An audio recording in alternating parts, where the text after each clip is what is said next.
Presently एक innovation grant जो कि हमें सपोर्ट किया था JKDST ने,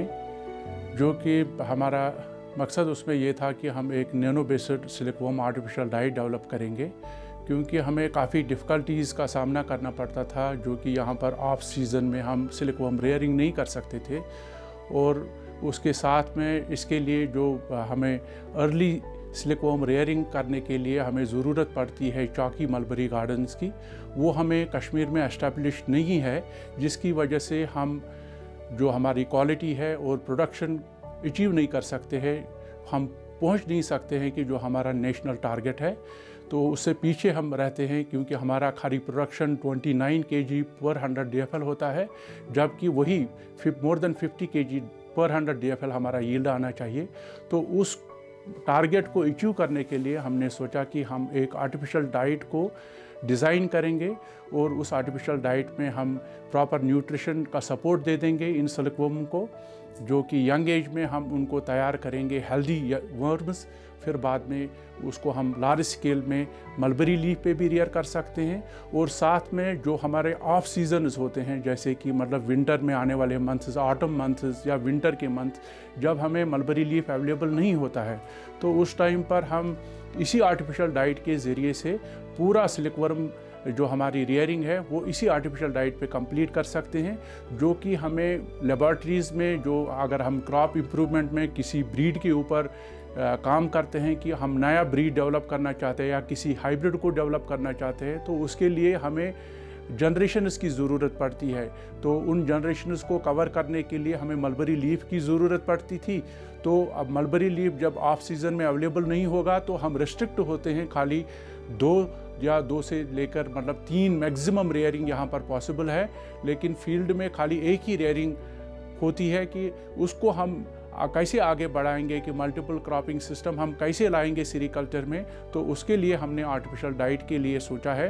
जो हमने डेवलप किया है यहाँ पर नैनो बेस्ड आर्टिफिशियल डाइट, जिसमें हमने पहले नैनो पार्टिकल्स को सिंथेसिस किया डिफरेंट अप्रोचेस के ज़रिए से, फिर बाद में कैरेक्टराइज करके जो बेहतरीन हमें लगे नैनो पार्टिकल्स, उनको हमने ऐड किया अपने आर्टिफिशियली जो नया हमने डिज़ाइन बैलेंस डाइट किया, तो उसमें ऐड करने के बाद में जब हमने ये तैयार किया नैनो बेस्ड आर्टिफिशियल डाइट, तो उसको हमने फिर सिलिकवॉर्म एग्स को जब ये हैच होते हैं उनको दिया, उनको उसी पे पाला हमने।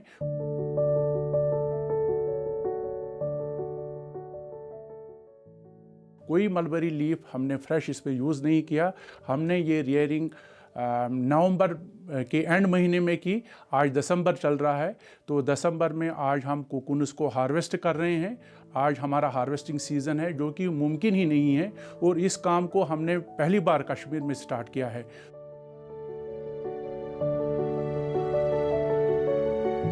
हमें रिक्वायरमेंट इसकी चाहिए कि इसमें हमें 27 से लेकर 28 डिग्री में टेम्परेचर मेंटेन करना है। यहाँ पर अभी जो रात का टेम्परेचर माइनस होता है, मिनिमम जो टेम्परेचर मुझे 25 डिग्री का होना चाहिए, कि मतलब जो हमारा ऑप्टिमम टेम्परेचर इसमें है, कि उस टेम्परेचर में ये प्रॉपरली ग्रो होता है। तो उसको मेंटेन करने के लिए मुझे यूनिवर्सिटी में फैसिलिटी नहीं थी, क्योंकि हमारा यहाँ पर पावर कट वगैरह होता है। तो फिर मैंने ये घर में ही लाया। यहाँ पर मैंने जो हमारा ट्रेडिशनल कश्मीरी हमाम जो होता है घरों में, तो उसकी हेल्प से मैंने ये सिलिकवॉर्म रेयरिंग स्टार्ट की। एग से लेकर जब मैंने इंक्यूबेशन पहले स्टार्ट किया, वहाँ से फिर ये इंक्यूबेट करके ये जो छोटे एंट्स जैसे सिलिकवॉर्म निकल गए, तो उनको फिर मैंने उसी डे से आर्टिफिशियल डाइट पे स्टार्ट किया रेयर करना।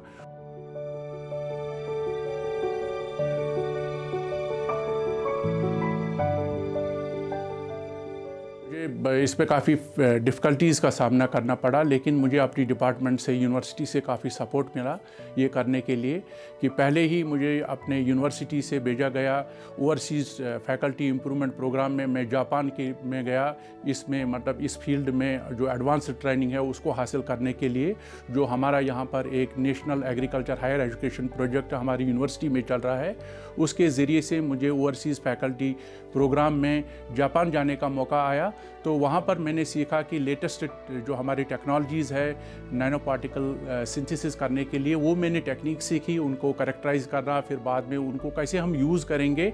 मतलब डिफरेंट फील्ड्स में। तो वहाँ पर ही मैंने ये आइडिया देखा कि मैं आर्टिफिशियल डाइट डेवलप करूँगा।